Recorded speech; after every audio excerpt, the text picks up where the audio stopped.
안녕하세요. 손가락 복음 선교회 지휘자 강사입니다. 오신 것을 진심으로 환영하며 해피 바이블을 열어가도록 하겠습니다. 오늘 증거드릴 말씀의 제목은요. 267강 여우도 굴이 있고 공중의 새도 집이 있으되 라는 제목으로 하나님의 말씀을 나눠보는 시간을 갖도록 하겠습니다. 마태복음 8장 20절을 보시면 예수께서 이르시되 여우도 굴이 있고 공중의 새도 거처가 있으되 오직 인자는 머리 둘 곳이 없도다 하시더라라고 기록되어 있습니다. 근데 오늘요 여기 말씀에 보니까 여우도 굴이 있고 공중의 새도 집이 있으되라고 했는데 집이 있으되인데 오늘 말씀에 여기에 보면 거처가 있으되라고 했는데 거처나 집이나 같은 내용입니다. 집이라고 기록된 말씀을 보도록 하겠습니다. 누가복음 9장 58절에 보시게 되면은 예수께서 가라사대 여우도 굴이 있고 공중의 새도 집이 있으되 인자는 머리 둘 곳이 없도다라고 기록되어 있습니다. 왜 인자 대신 예수님께서 머리 둘 곳이 없다고 했냐면요. 사람들이 여우를 이제 따르고 공중에 이제 새를 따르는 사람들이 많이 있었습니다. 그 여우 같은 선지자의 말씀은 이제 잘 들었고 공중의 새와 같은 선지자의 말씀은 잘 들어서 많은 사람이 있었지만 예수님의 말씀은 듣는 자들이 극히 적었습니다.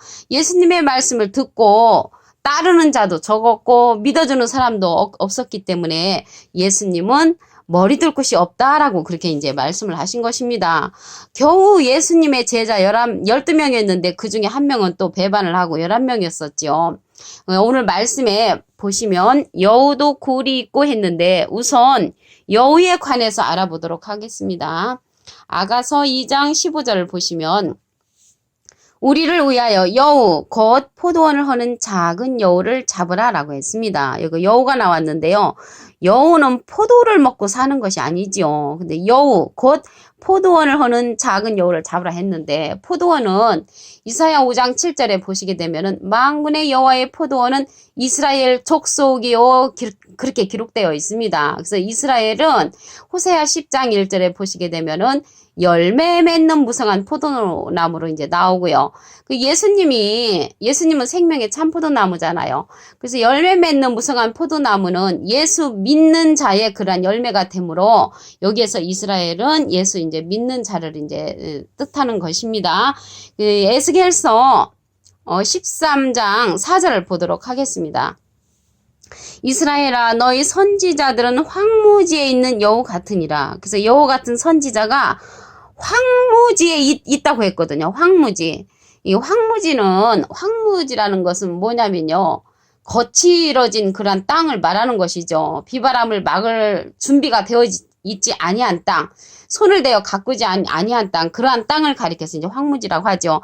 그곳에 누가 있다고 했냐면 여우가 있다고 했습니다. 선지자들은 황무지에 있는 여우 같으니라 하면서 이들이 누구냐면 에스겔서 13장 1절부터 쭉 보시게 되면은 자기 마음에서 나는 대로 예언하는 자에게 말하기를 너희는 여호와의 말씀을 들으라 하면서 주 여호와의 말씀에 본 것이 없이 자기 심령을 따라 예언하는 우매한 선지자에게 화 있을진저.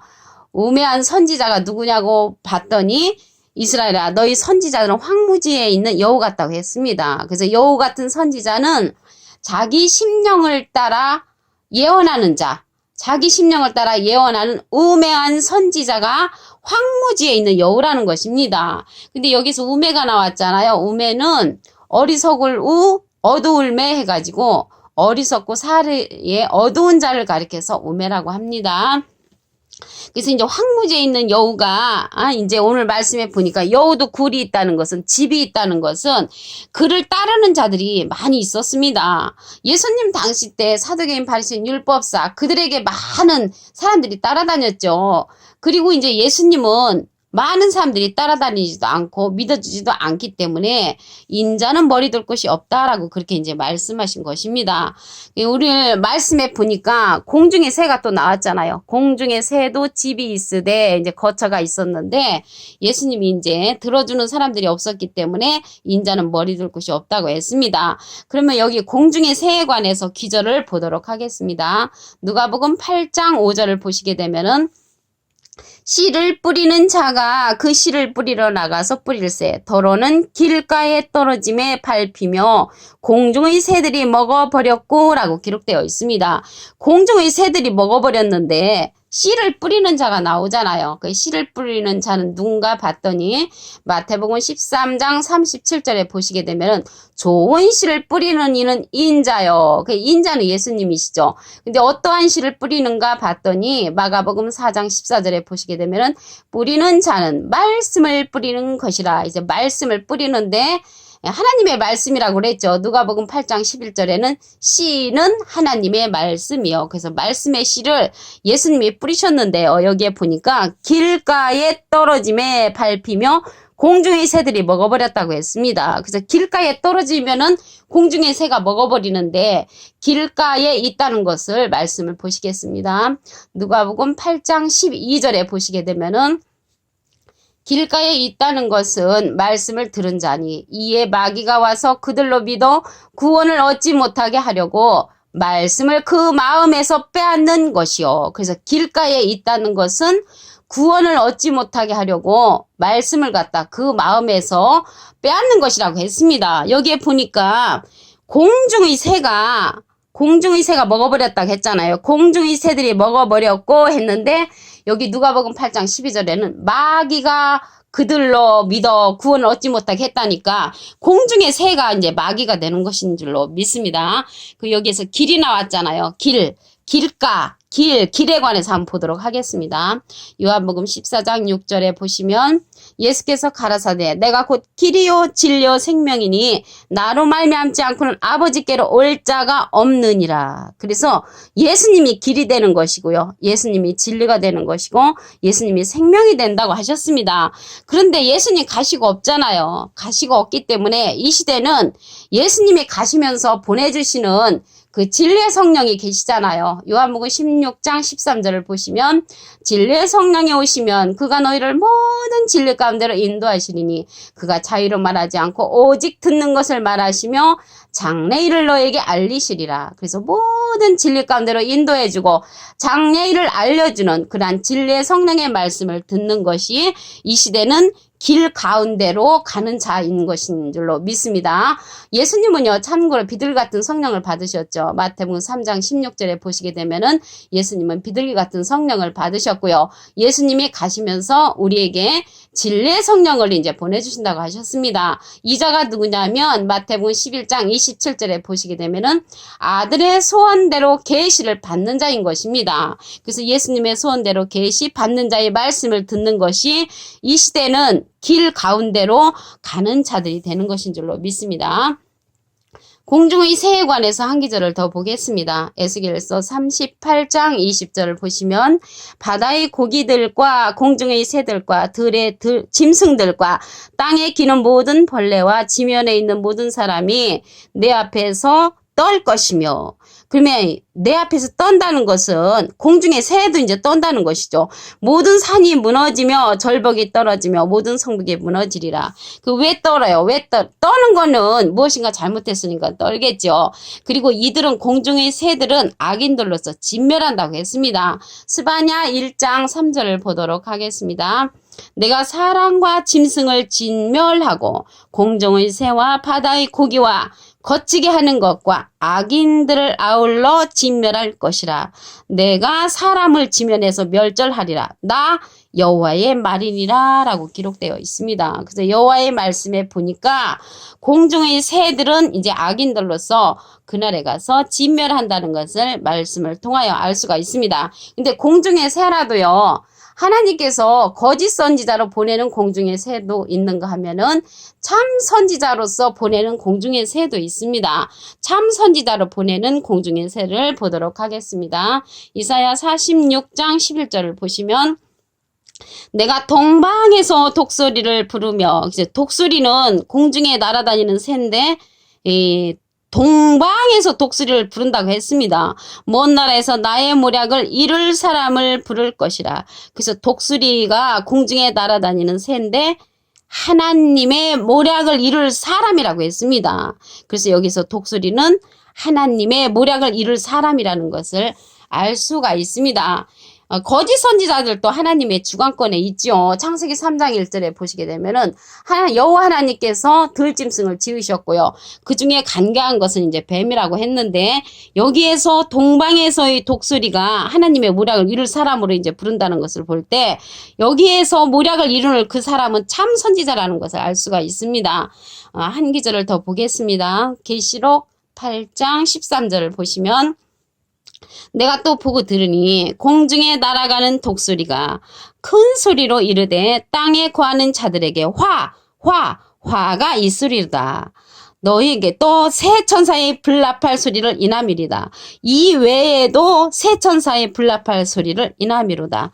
근데 실질적인 공중에 날아다니는 그 독수리는 이렇게 말하지를 못하죠. 여기에서 나타나는 공중에 날아가는 독수리는 화가 있을 것을 예언하는 그러한 하나님께서 보내시는 예언자의 참 선지자라는 것을 알 수가 있습니다. 욥기서 28장 21절을 보도록 하겠습니다. 모든 생물의 눈에 숨겨졌고 공중의 새에게 가리워졌으며, 이제 공중의 새에게 가리워졌다고 했는데 뭐가 공중의 새한테 가리워졌냐면 그 앞에 기절 욥기서 28장 20절에 보시게 되면은 지혜는 어디서 오며 명철의 곳은 어디인고라고 했거든요. 그러면 지혜하고 그 명철이 공중의 새에게 가리워졌다는 것입니다. 가리지 말고 나타내야 되는데 여기 공중의 새는 가리는 그러한 역할을 하니까 하나님의 이제 참 선지자는 아니죠. 거짓 선지자이기 때문에 가리는 역할을 하는 것이고요. 지혜는 어디서 오며 명철의 곳은 어디인고라고 했는데 지혜는요, 하나님께서 말씀하시기를 지혜와 권능이 하나님께 있다고 했습니다. 욥기서 12장 13절에 보시게 되면은 지혜와 권능이 하나님께 있고 모략과 명철도 그에게 속하였나니 이렇게 말씀을 하셨습니다. 근데 여기에서 보니까 모든 생물의 눈에 숨겨졌다고 했잖아요. 생물은 계시록 4장 6절에 보시게 되면은 보좌 앞에 수정과 같은 유리바다가 있다고 했고요. 보좌 가운데와 보좌 주위에 네 생물이 있다고 했잖아요. 그래서 이 네 생물 속에 모든 지혜와 명철이 숨겨져 있다는 것을 알 수가 있습니다. 오늘 제목이요. 여우도 굴이 있고 공중의 새도 집이 있으된데 인자는 머리 둘 곳이 없다는 얘기죠. 이러한 여우는 아까 말씀해 보니까 에스겔서 13장 4절에 보니까 포도원을 허는 그러한 여우가 황무지에 있는 여우 같다는 그런 선지자였잖아요. 그 선지자가 누군가 봤더니 자기 심령에서 나는 대로 예언하는 우매한 선지자를 가리켜서 여우 선지자라고 이제 기록되어 있고요. 공중의 새가 나왔잖아요. 공중의 새는 누가복음 8장 5절에 보시게 되면은 씨를 뿌리는 자가 그 씨를 뿌리러 나가서 뿌릴새 더러는 길가에 떨어짐에 밟히며 공중의 새들이 먹어버렸고, 이 공중의 새가 먹어버렸다고 했는데 누가복음 8장 12절에 보니까 길가에 있다는 것은 말씀을 들은 자니 이에 마귀가 와서 그들로 믿어 구원을 얻지 못하게 하려고 말씀을 그 마음에서 빼앗는 것이라고 했습니다. 공중의 새가 이제 그 말씀을 빼앗는 것이라는 것이죠. 그래서 구원을 얻지 못하게 하기 위해서 방해하는 자가 공중의 새라는 것을 알 수가 있습니다.